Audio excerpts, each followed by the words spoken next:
नमस्कार साथियों, मैं संयम जैन नई ताज़ा न्यूज़ में आपका स्वागत करता हूं। आज हम मौजूद हैं फ्लेमिंगो रिसोर्ट्स में और यहां आज हमारे साथ मौजूद हैं समरसता अभियान से साध्वी नीरजा शरणार्थी जी।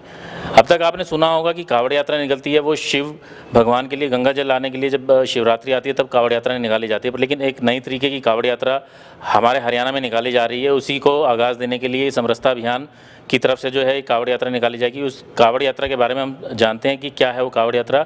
उस कावड़ यात्रा को नाम दिया गया है पर्यावरण कावड़ यात्रा। पर्यावरण को बचाने के उद्देश्य के साथ ये यात्रा शुरू की जा रही है और इसी के बारे में डिटेल में जानने के लिए हम साध्वी नीरजा शरणार्थी जी से बात करते हैं और उनसे पूछते हैं कि ये क्या यात्रा है।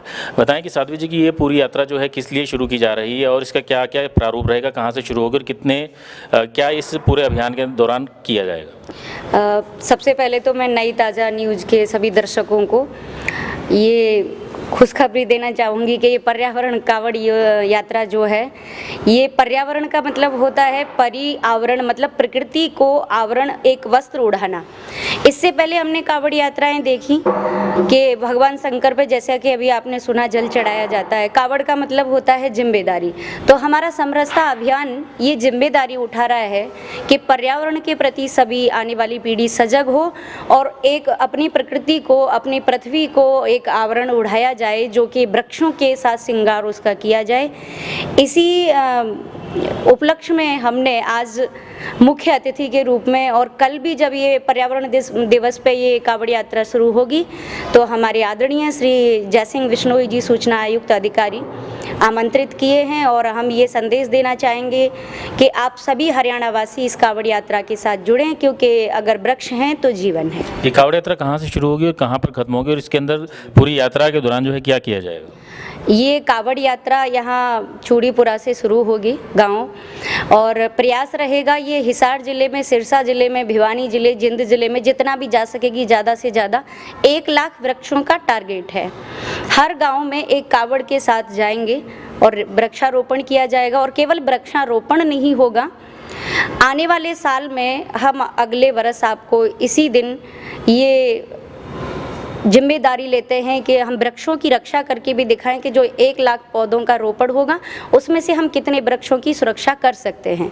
ज़्यादा से ज़्यादा वृक्षों की हम सुरक्षा करके देंगे, क्योंकि वृक्ष लगाना हमारा टारगेट नहीं है, हमारा टारगेट है हम वृक्षों की रक्षा करें।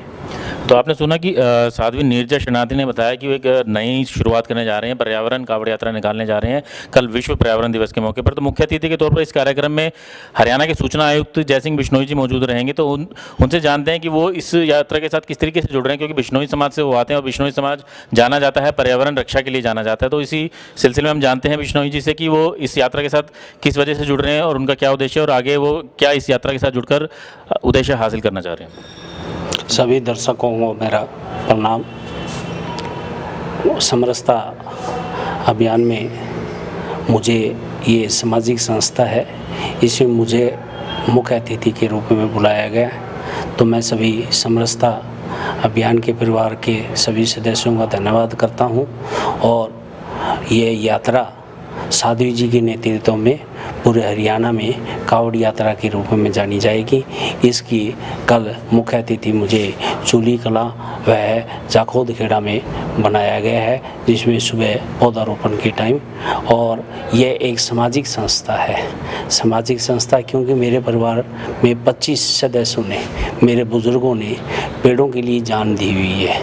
और मैं हर 6 महीने में मेरे बुज़ुर्गों की समाधि पे मैं वहाँ जोधपुर में खेजड़ी जाता हूँ तथा उनको नमन करके आता हूँ। तो मेरा ये उद्देश्य है कि पर्यावरण, क्योंकि कोरोना के बाद जो हमारी स्थिति हुई देश में, ऑक्सीजन की 1350 किलो 13 किलो 500 ग्राम पर व्यक्ति ऑक्सीजन की ज़रूरत होती है पर डे। तो इसलिए पेड़ों का हमें सुरक्षा करना और हमारे बुज़ुर्गों के परिवार के सदस्यों के चिन्हों पे जो शहीद हुए हैं उन पे चलते हुए हम आने वाली पीढ़ी को कुछ दे सके, इस उद्देश्य से इस संस्था में मैं मुख्य अतिथि बनाऊंगी। ये सामाजिक संस्था है। तो आप सरकार के साथ भी जुड़े हुए हैं, सूचना आयुक्त हैं, तो कहीं ना कहीं आपको क्या लगता है कि सरकार जो है पर्यावरण रक्षा के लिए काम सही कर रही है? और निजी तौर पर अगर हम बात करते हैं तो काफ़ी जो लोग हैं मतलब बात तो करते हैं पर्यावरण रक्षा की, पर लेकिन उसके बावजूद भी जो है पर्यावरण संरक्षण जितना होना चाहिए वो हो नहीं पा रहा, उसका क्या कारण है? उसमें कारण ये है कि भी हम खुद जवाबदेही नहीं है। हम किसी काम के प्रति जब तक जवाबदेही नहीं होंगे, हम सभी परिवारवाद, वंशवाद, जातिवाद में उलझे हुए हैं। इसे ऊपर उठ के जिस दिन हम जवाबदेही बन जाएंगे, प्रकृति के प्रति जवाबदेही बन जाएंगे, उस दिन प्रदेश में और हिंदुस्तान तो पर्यावरण में पहले नंबर पे माना जाता है, पेड़ों में। तो इसलिए हमारा ये है कि भी हमें खुद जवाबदेही होना चाहिए, और सरकारें जो हैं वो हम बनाते हैं तो हमें जवाबदेही होना चाहिए। तो देखा साथियों आपने किस तरीके से जो एक नया अभियान जो है शुरू किया जा रहा है समरसता अभियान की तरफ से, पर्यावरण कावड़ यात्रा निकाली जा रही है। तो कल पर्यावरण दिवस है, तो सभी की जिम्मेदारी बनती है कि पर्यावरण के प्रति संरक्षण करें, पर्यावरण का संरक्षण करें और खुद भी पौधारोपण करें, उनकी रक्षा भी करें। साथ ही कुछ ऐसे काम ना करें जिससे कि पर्यावरण प्रदूषण बढ़े और पर्यावरण को नुकसान हो। तो मैं नई ताज़ा न्यूज़ की तरफ से आपको यही कहना चाहूँगा कि पर्यावरण दिवस पर हम सब शपथ लें कि ज़्यादा से ज़्यादा हम पर्यावरण की रक्षा करें, ताकि हमारे आने वाली पीढ़ियाँ जो है इस पर्यावरण की वजह से कोई दिक्कतों का सामना उन्हें ना करना पड़े, कि पर्यावरण संरक्षण ना होने की वजह से उन्हें किसी दिक्कत का सामना ना करना पड़े। मैं सईम जैन, कैमरामैन अशोक के साथ, नई ताज़ा न्यूज़, हिसार।